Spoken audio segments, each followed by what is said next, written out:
So for those that don't know you, Blair Milo, tell us just what would be your elevator pitch of you as a person, who you are, give me your official job title, those sorts of things. Okay. Well, I'm the Secretary of Career Connections and Talent for the state of Indiana, which means I have the opportunity to really work across all state agencies and across communities and regions across the state of bringing together people to connect with career opportunities and developing talent pipelines. So we think about attracting, developing, and connecting talent across the state. And previously, we used to talk about that we anticipated about 1 million job openings over the next few years. That was prior to a pandemic. And so we're in the midst of figuring out what the transitions need to be as we're going to find ourselves in the new economy, whatever that may be, moving forward, and then determining how we connect people to opportunity. I love that. So that's your job. That's who you are. You've been there a few years now. Is it 4? No, not quite. I think I'm at, I'll be at 3 in August. Got it.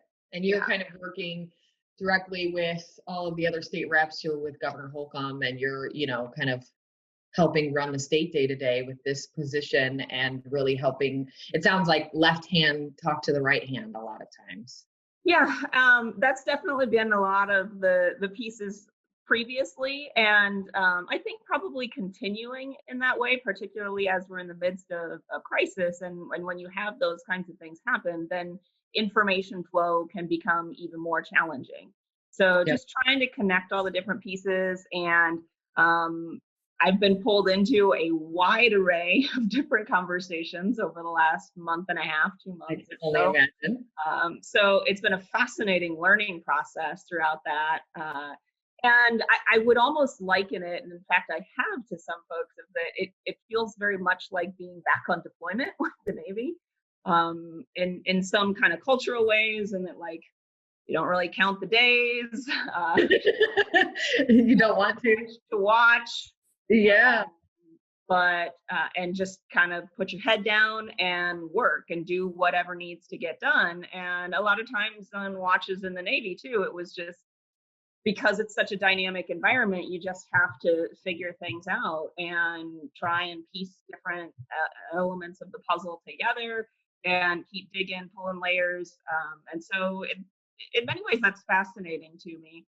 And so it's been really amazing to think about how we serve businesses. I've gotten pulled into some of the conversations about, trying to find medical PPE, and so getting into procurement of medical PPE. I've had conversations with folks that at one morning I got the call of, "Hey, can you help us vet companies that are providing COVID tests and try and figure out what's legit, what's not, what Wow. some of what the marketplace looks like?" And I'm like, "Sure." I certainly Betcha. question mark. Right. And thankfully there was another gal from the Indiana Economic Development Corporation who got put on that task with me for the day, and we ended up having fascinating conversations. And between the two of us, we kind of pieced together, okay, these are seemingly the topics that come up, and thankfully it was just really good people that we talked to along the way, that we were able to kind of dig through some different pieces. You'll appreciate it. I was like, man, I wish I had paid more attention in Mr. Plantz's biology class. Yes, I wish I knew more about this stuff. Mr. Plant, I love it. Yeah, but so it's now a matter of just puzzles and problem solving, and how do you put all the pieces together, which is what I love about public service, is that I see it as a puzzle all the time, and with the end game of being able to better support communities and human beings to be able to thrive in their environments. I love that. So we just brought it up. Those those listening that maybe don't know, you and I are both LaPorte born and raised. So went to high school together. So talk a little bit about that. Talk about maybe some of your background, your upbringing, who you are as a person, and why, what made you that way. Sure. Well, I think that probably some of the fundamental pieces of who I am as a person, I'd like to believe are really rooted in kind of the faith background that I was really fortunate to grow up in a church going family, and so that certainly laid a foundation for me that I don't know that I fully discovered my faith and how I wanted to practice that until a little bit later on in life, but it's a core piece of who I am. And, so I think that Bethany Lutheran Church has always been a big piece of what makes up Blair Milo and all the wonderful people there. And then our community is a huge piece of that as well. That I grew up in a neighborhood where, all the kids played together, and, we all just kind of hung out in the neighborhood throughout the day, and was raised kind of by the neighborhood parents. And you came in when mom called out the back door because it was dinner Yeah. time. Um, so those, I think that kind of informs a lot of kind of the foundations of things, and I so appreciate now those kinds of opportunities. And as I had the chance to go to school in LaPorte, and I was really blessed with the opportunity to get to go to Purdue and do ROTC, and then be able to serve in the Navy following my time at Purdue.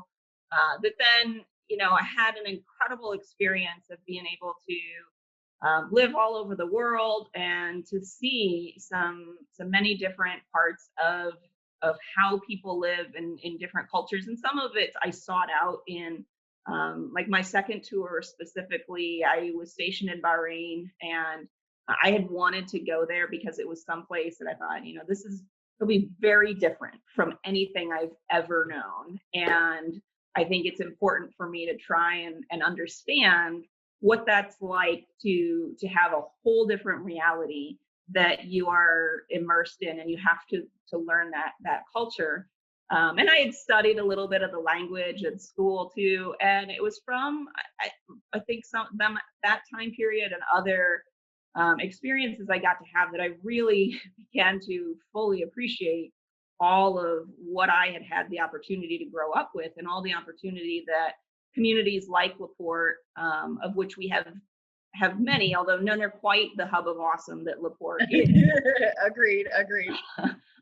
But we have incredible communities across the state and across the country too. But I'm partial to the Hoosier communities, and to think more about, how do we ensure that more people have these kinds of opportunities to grow up in this kind of an environment, to thrive, because of the caring that I think exists amongst so many folks. And that kind of drew me back to LaPorte, to then want to continue being able to serve and get to pursue different opportunities in life following my time there. So those are, I guess, some of the core tenets if I had to pull some. I love LaPorte so much. LaPorte, Indiana is one of my favorite communities as well. And I was just talking to fellow LaPortian. I've been saying LaPortian. Apparently, the cool way to say it is LaPortian. I'm learning, but and look, your face says no. That's like people who are in finance. They're like, it's finance. Like, no, it's actually finance, and it's LaPortian. I mean, I can see all options, but it's just, if you tell me you're in finance, then you're a LaPortian. Like, okay. Yes, agreed. So I love you all. I'm just kidding. If you're in finance or finance, or you're in finance. The hair flip, you have to have the hair flip. Right. So Shannon Walker, so she, I think, graduated around our same time frame, but she just recently told me very similarly that, she graduated, went to Purdue, and was working and living kind of in the Lafayette, Indianapolis area, and came back for the same reasons of just like it. was a community to her that it grew up and had so many positive influences on her that Mhm. she wanted that same for her children. And I think it's a common a common ground for a lot of people, Laportians, that I grow up, born and raised, and love that community. I mean, I'm the same. We grew up a little bit more rural, but still go outside, play with the neighbor kids until your mom calls you for dinner. And it was that good kind of down home country. Right. So I completely agree. Um, Tell me work-life balance. Yes, no, don't even care, don't pay attention to it, or do you have strict rules and regulations? Tell me your thoughts. I think that for every person, it's a constant sort of tension, really. And I'm not sure that balance is ever the right word. Maybe it is for some. And I especially think that it's even harder probably for working moms, that finding that right balance for them and their families. And for me personally, I'm wired that I love to work, and I get interested in a lot of things, and where I'm really thankful for the kind of work that I get to do and the people I get to work with.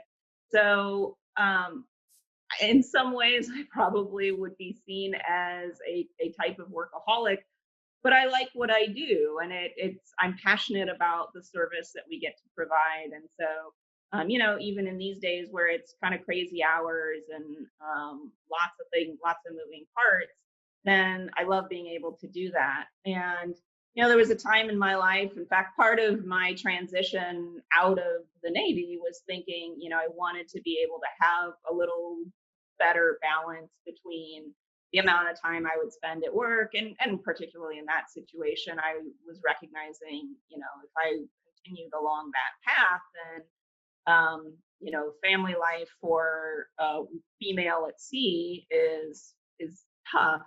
Now that turned out to not go the way that I thought that it was going to go, but and I now probably work just as much, if not more, hours than I did in the Navy, which was probably a lesson on learning myself a little bit Yeah. more. And I think it's one of those things that I've been trying to dig a little bit further into during these days of everybody having to work from home or stay at home, and just understanding more about myself and what motivates me, things that I have control over and things that I don't have control over, and really coming to a point to just focus on one day at a time and finding that right balance, and what are the things that need to happen each day, which is hard for people that are planners like myself, that I want to know what I need to do this week, this month, this year, Yeah. um, because it's that helps me feel more prepared, in control of the situation. And I've had to really try and pull back on that and realize there are things that you can't control, Blair. And so what you are called to do is focus on doing the best you can each day Yeah. and go from Especially in there. these scenarios, there's just I think the control freak in all of us, because I'm very much the same. I love Sundays where I just go do laundry and food prep and just get everything ready for the week ahead. And then I know everything for the week ahead. And here's when I'm going to work out and here's when I'm going to work. And I think right now that gets thrown out the window. And so if you are more of in control person, it feels very uncomfortable. And it's definitely something you have to learn. You have to relearn and learn more about yourself and how you can adjust to that. And I think there's a lot of pressure right now, especially for women. I think you get more pressure you should feel bad. You should want a work-life balance. You should, and I'm very similar to you, where I have what is a balance to me and it works for me, but the average person, and many friends have said, you need to calm down, you need to work less. But for me, I see work-life balance as something that makes me happy. It's not about pleasing the rest of the world, but there's a lot of pressures there for women to spend more time at home, and you should want to do these things, and it's very set and regimented. And I think for me, work-life balance is whatever makes you happy. If that's a balance that you are happy with, it doesn't matter if it's 50-50, 60-40, 80-20. It doesn't Right. matter. Well, And and I, it also makes me think about, as long as people are able to spend some time to know what your North Star is, and being comfortable in how you're pursuing whatever that is, whether it's family, whether it's your work, whether it's in a faith setting, whatever it may be, then that's really the model, and being comfortable with that, rather than, I mean, trying to figure out, am I following what the norm is supposed to be? And you got to find your own norm. yeah, exactly. What's normal for you and what's going to make you really happy and strong. And yep. Right. I, so that will take me to another question. Name what's a significant barrier that you feel like you've overcome in your life? And that doesn't have to be work, but it can be something that's big for you that you've overcome. Hmm. Well, I think, and I'm not sure that this was the biggest one for me, but it was certainly one that was instructive and continues to be instructive in a lot of ways. That when I was graduating from Laporte, once a slicer, always a slicer, then my whole plan after high school was that I wanted to go to the Naval Academy. And I was just so set on that I didn't want to entertain any other ideas as to what else I might do. And I mean, I would watch the little clips online that they had of the midshipmen marching to lunch and all the different activities that they did. I was like the biggest nerd about it. That I was so excited. And I was able to get a nomination, and then come April of senior year in high school, then I get the letter from the Naval Academy saying thanks, but no thanks. And I was just devastated by that, and because that had been everything that I wanted to work towards, and it was my whole plan. And here I am, it's April of senior year in high school. Many of the other schools have now already closed their sort of windows of application. And so I talked to the blue and gold officer that I had, that everybody that gets a nomination is assigned a blue and gold officer. And I'm like, what do I do now? And he suggested, well, look at going to an ROTC, a school that has Navy ROTC, do that for a year, and then apply again the following year. And so I'm like, okay, well, who's got ROTC? And I find that Purdue had Navy ROTC, and they still had, it was like the last week of being able to apply in their traditional window. So I like scrambled to put everything together to apply, and thankfully was able to be accepted. And I just basically walked on to the Navy ROTC program that fall. And to the extent that, like, the night before we were supposed to show up for freshman orientation, I realized that I'm supposed to show up in blue jeans and a white t-shirt. I'm like, I don't own a white t-shirt. All I have is this one I'm wearing to bed right now that's got a hole in the neck. And I just, oh, well, this is what I got, so I'll show up. And it was just a crazy transition experience going to do that. And over the course, though, of those next couple of days, as I got to know more people in the program at Purdue and got to make friends there, and learn more about what ROTC was versus what the academy option was, like, well, wait a minute, you're telling me that I can get the same commission coming out of Purdue that I would from the Naval Academy, and now I've got all these friends here, and I'm not that far from home. So the heck with the Naval Academy, I'm staying here.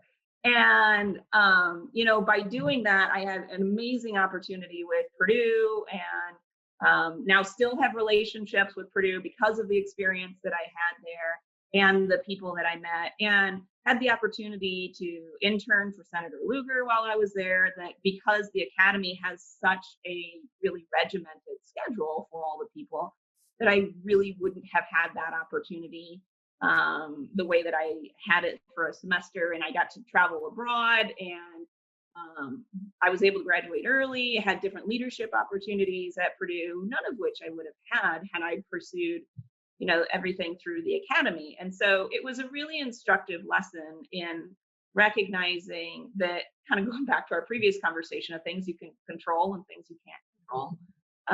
And it was like I said, I mean, there's been other obstacles in life that I've had to overcome since, that maybe have had the same or higher levels of emotion involved, but I'm able to draw back on that experience to then know, like, that was definitely a case in my mind that God had a bigger plan for me than what I dreamt of and what I knew of. And thank God he did. That he knew Or else that. you're going to try to force your plan no matter what, where it's taking you that different route. And if you write it, it comes out to be exactly what you need it. Right. And find the positives in it, and find the, if God shuts a door, he opens a window, or opens other doors. And that was very much the case there. And that's very much been the case that I found in those other obstacles that I've faced throughout life.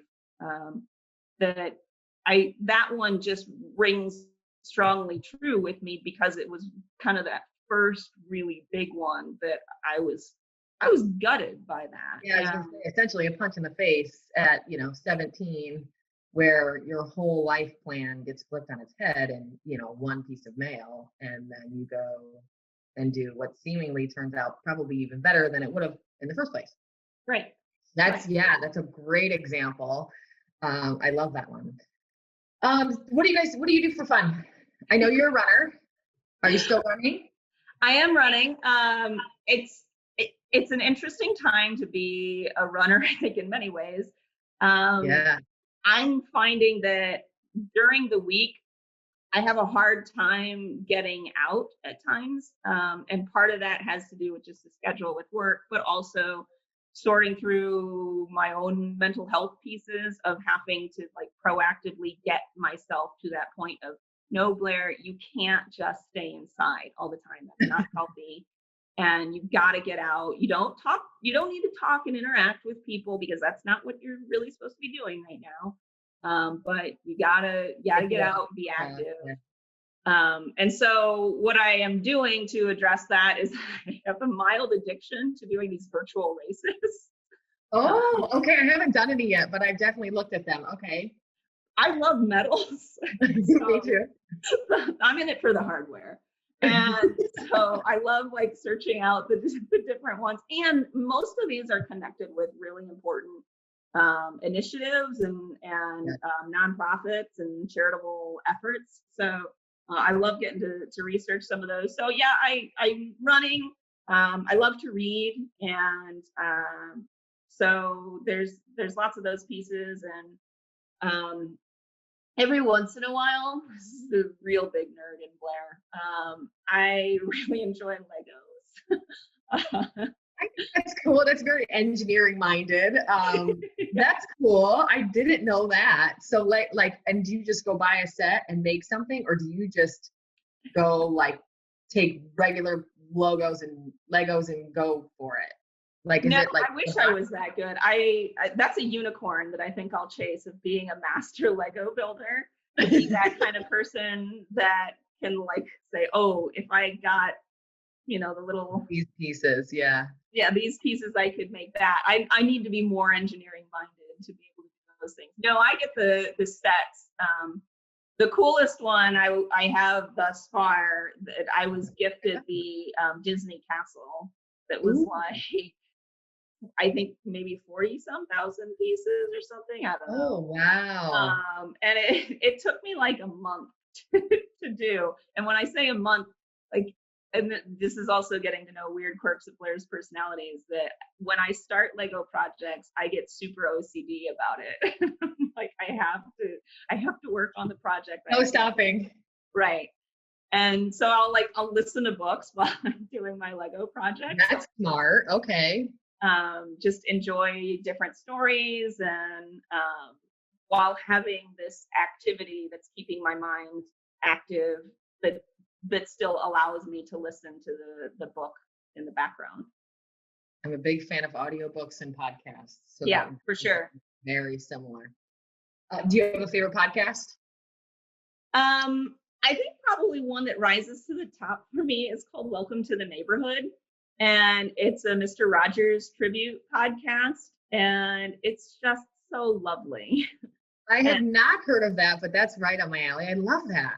it's so wonderful because it's a gentleman who's actually, I think he's in Pennsylvania, and he really tries to just kind of go through episode by episode of different kinds of themes that Mr. Rogers would focus on, of kindness, of patience, of friendship, of peace. And it sounds like it, it would be kind of, oh, this is the kids show stuff, but it's really fascinating how he has another guy who is a professor at, I think, University of Chicago, who they kind of go back and forth and talk about how adults can incorporate some of these themes and how we wrestle with them in our lives, and then just going back to like how Mr. Rogers would explain it to children.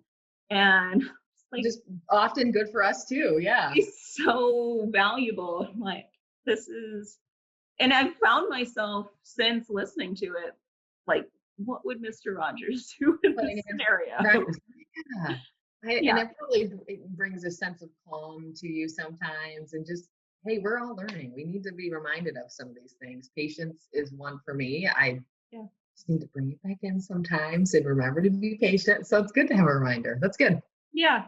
It's funny when I'll listen to that one, if I'm on like a long drive and I'll listen to one of those episodes, and then I listen to one of my like wonky DC policy podcasts that get all that angst of what's all happening with the national government, and then juxtaposed against Mr. Rogers. Yeah. The only way actually I can probably Mr. Rogers. Yeah.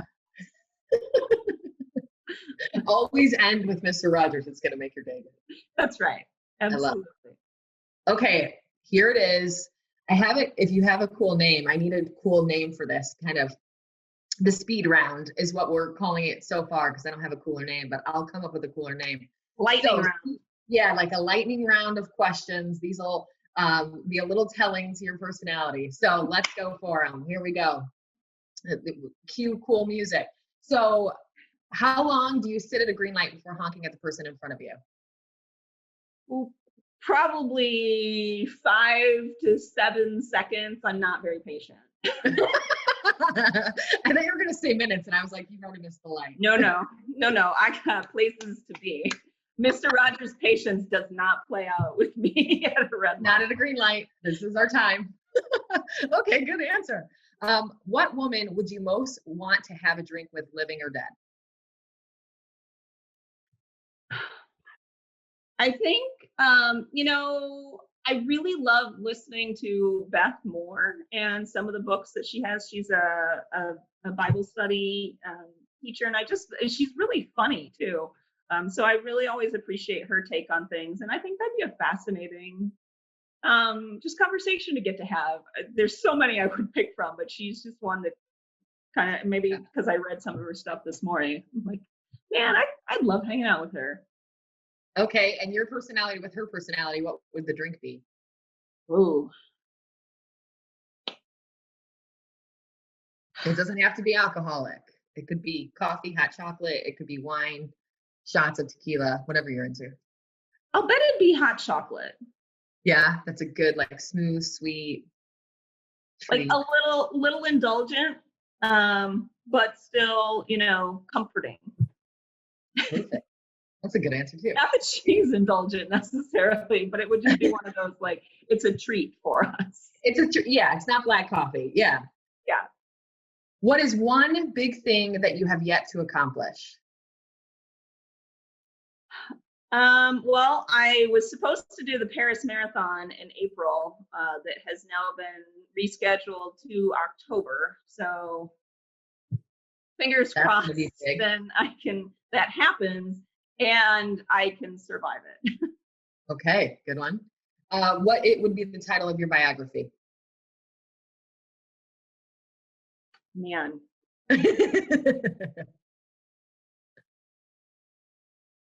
Adventure awaits, or something like that. Something along the lines of adventure, I would like to believe. Okay, I like it. What is your favorite day of the week? Saturday. And why? I I think it's the day I feel freest, or maybe the most free, maybe more grammatically accurate. Yes. Well, let's take it. Free is Yeah. good. Yeah, just I mean, I'd love to say one of the days of the week of like, oh, I get the most done on this particular day, but you know, during the week it's always just lots of Okay. things. And Saturdays still have various commitments of their own, but it's generally Saturday feels like that day that it's the most mine. Yeah, it's adventure provoking and you can go do whatever you want. That's Yeah, good. And if you were to have a superpower, would you prefer it to be invisibility or super strength? super strength. And why super strength? Feel like there's just so much more I'd like to be able to do with that. I like the idea of being able to lift up a car if needed. Yes, Um, we could probably save more and lives if it was super strength, I think. yeah, absolutely. We used to have these conversations on my watch teams as to like if you could pick your superpower, what would be your superpower you would pick? And those were always fascinating ones to learn about the personalities of people on the watch. Yeah, because I mean, if you have, yeah, what would you pick if you had no limitations? So it could be any superpower. What would you have? Perfect timing. Perfect timing. Mhm. Strong As you can tell, I've answer. thought Okay, about this great. one Yes, for a while. really good. If everything you did was on perfect timing, Mhm. like, oh, perfect timing. I was just thinking about you. Perfect Right. timing. I was Right. just If you needed cash, you could call into a radio station at the exact right time. And oh, this is so smart. like just be able to line it all up with the exact right time. You're my first, but you might be the best on that answer. That might be our best answer. Someone's gonna have to try to beat you in the coming months. I'm up for the challenge. I feel like I can defend my response. I'm prepared for that defense. I've been training for it over the course of many watches. She's been preparing for years, folks. Watch out. She's got tons of arguments. I've just been waiting for this moment. Yeah. The worst Anything answer I else? came across was a sailor who, first round, as we were going through everybody's favorite or superpower they would pick, he was like, I don't know, come back to me. And so I'm like, okay, you know, you can think about it for a little while. So he has the benefit of everybody else on the watch team giving a response. And I came back and I was like, what would your superpower be? And he's like, I'd be a puddle. It's like, how? People are going to drive through you, man. Step in you and jump on you and Right. He's like, yeah, but you can just hang out there and just be chill. Like, all right, well, if that works for you. But so I wanted to mention that one because for anybody that's feeling anxious over the bar that's been set for picking your superpower, there's I don't always think you can another pick bar. the worst one. Just don't pick that because that's legitimately the worst. Yeah. And he was appropriately ridiculed by everybody on the watch team. Like, come on, you can do better than that. Totally. And you should want to do better than that. Right. We're gonna come back to you next watch period and we're gonna revisit this. Try again in the next 12 to 24. It's gonna be okay. And let's think through some big things in your life. If your biggest goal is to just be chill, I don't know what you're doing here. What said chill about the Navy? I don't agree with that. Well, maybe it says something about those moments. Like, all I want to do is be a puddle. It is very telling of the time. Like, Right. what is he going through that's all he wants in his life is to just lay there. Right. Which, in retrospect, I can appreciate a little bit more because there were definitely some moments where it's like, all I want is a couch. That's Yeah. So I guess similar entity is how do I just lay like I'm on a couch? I guess you become a puddle. So fair. Is No, that a that's quick. superpower? I'm or just really lazy. One yeah, of the two. right. Like maybe your superpower would be you can help people chill out, like There we yourself. go. Bring down anxiety better than a therapist, right? Like maybe something like that would be. Right. Right. Nah, I don't know if I'd ever want to be a puddle. I get the relaxing point of that, but and I don't know necessarily. Like maybe you could be an elephant in a jungle or some. I feel like there's a better way to do that. Right. I That's don't going know to what it is. involve less splattering. Yeah, you're getting splattered and eventually you dry up and go away. Which Very maybe that was some insight that I should have picked up on. I feel like we're really digging into this. Like get Yeah. into this guy's But brain. this is the beauty of that question. So I love that you are asking it. So we That really one flipped lightning round on its head. and take that lightning round. We don't even need you. That one and the green light one, I think, are the most telling of a person. Like Yeah. like you said, oh, 5 seconds. And I'm almost the opposite because I'm not patient, but I also feel really bad. I'm always projecting on another person. So I'm like, well, maybe they're having a really bad day and they're listening to a podcast and they're not paying attention. So then I usually wait 5, maybe 10. And then I try to do that baby honk, where you like kind of try to honk, and usually it doesn't work and it comes out as a regular honk and it's not baby at all. And they, give you the finger or whatever it is. But those are the most telling, I think, because they say so much about you in just a little millisecond answer. It's very true. And anytime I do it, like immediately afterwards, it's one of those moments of like, calm down, Blair. I don't want to do it, but it's one of those things that I'm just honest about myself. See, you just know. Especially in As those long as you don't scenarios. go out, yeah, like as long as you don't go out like 7 honks, maybe that should be the follow-up question. And how many honks? Yeah, Because yeah, I think just one little boop is fine. If yeah, you're like, just hold the horn until they start driving, I'm going to judge you a little bit more. yeah.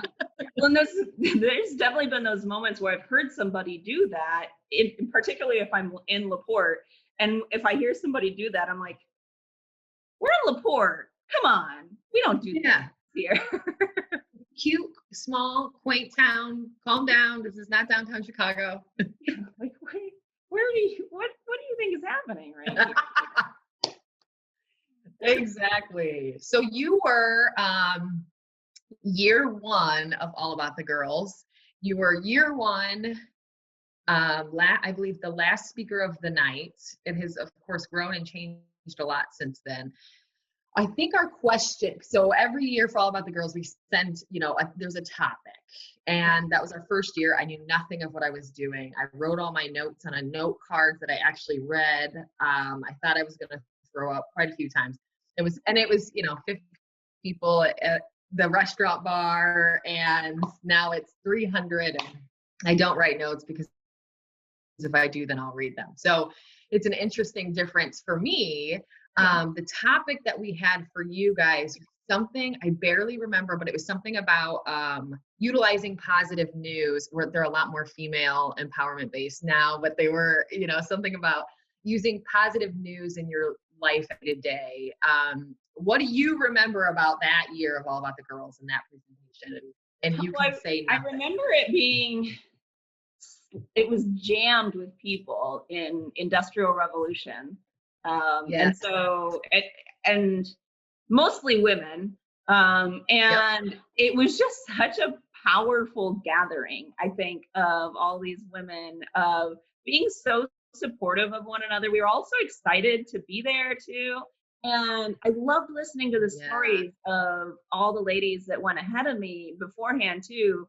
And just feeling, I think, yeah, I was towards the end of the night and being like, oh my gosh, these are really tough acts to follow, of all these incredible women that are just doing amazing things. And it was a night of joy that was just so so I think empowering in different ways, because you're bringing that sense of happiness and enjoyment to a collective group of women, which that can go either way sometimes when you get women together. And I think women can It's scary, appreciate right? what I'm saying Yes, there. each of us now. And it was a group though that truly wanted to think about how do we support one another and encourage one another and draw upon some of the hard moments of our lives to be able to think about how we can help each other and those around us in our families, in our communities, and make the world a better place. And I think that was the general sense of things. And I know that's like a Miss America type of answer, and I just want to make the world a better place.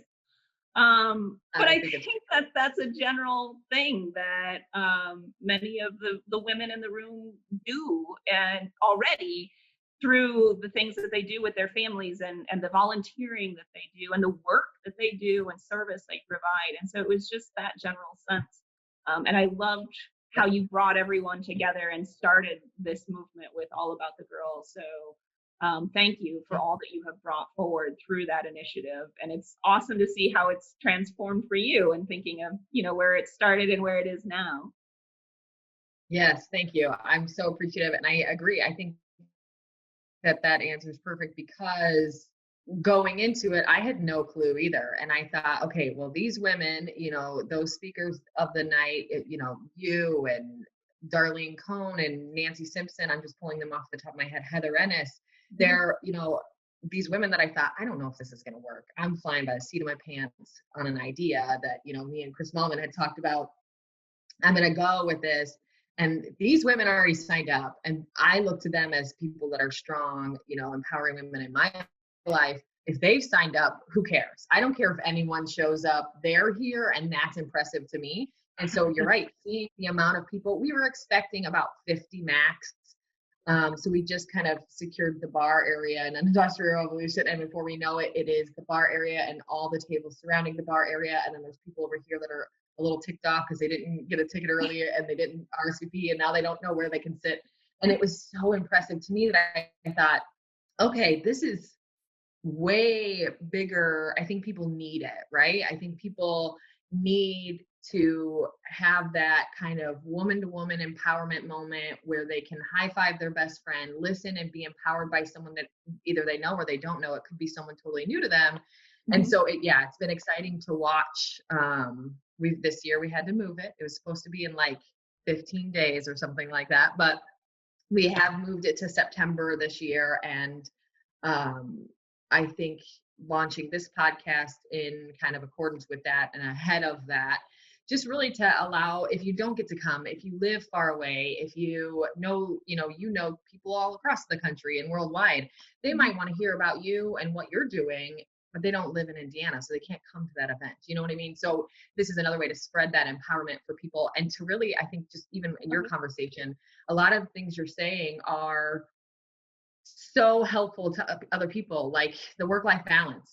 Yeah, I have a work-life balance. It's my balance. It might not be your balance. And for me, I'm the same. And I'm like, oh, thank God it's not just me. And I don't have to worry. And so I think having other strong women to relate to, and some will relate to you and some will relate to speaker number 2 or number 3 or whoever it is. And I think just having that one person that you can say, see, they're successful, they're strong, they're empowering, and they're a little bit like me. And I think and just having the support of other women in our community. I think you're right. You said it earlier, like, get a room full of women together. It's going to be good or bad. And I think that's true. And how do we flip that notion and really make it into something empowering? So let's empower everyone. I think throw the cattiness away, as hard as it is for every human being. Just really support one another ongoing through the years and try to be that someone's rock. So thank you. Anything else you want people to know about you that we didn't bring up? Anything we didn't say? I'm just so grateful for all the people that I've had the chance to encounter throughout my life. Grateful for leaders like you who are doing incredible things of pivoting kind of great ideas that you already had in the way that you just talked about to be able to continue providing service to others. And So I'm just so thankful for all of your efforts, for all the women that I've gotten to meet through All About the Girls, and incredible women across, Northwest Indiana, but far beyond that as well. They're so inspiring, and particularly when we have times of challenge like we're in at the moment, to have those kinds of leaders and examples to be able to connect back with, to not feel alone in some of the different pieces, but also be encouraged by some of the incredible work that people are doing, be inspired by it, as I'm inspired by your idea here today of being able to support women in a new way that maybe you hadn't thought about before. So I'm just really appreciative of everything you're doing and so many others. And so just I guess would close on that. Well, thank you. I appreciate your time, Blair. If you guys are listening and you don't know Blair, give her a Google, find her on Facebook, just connect with her in any way and learn more about her. She's doing great things in our state of Indiana and beyond, and we appreciate all you're doing and will continue to do in the future. Thanks for your time today, and thanks for all the accolades. I appreciate it. Absolutely. Thank you. No Stay problem. safe. Have a great day. Thank you. Bye.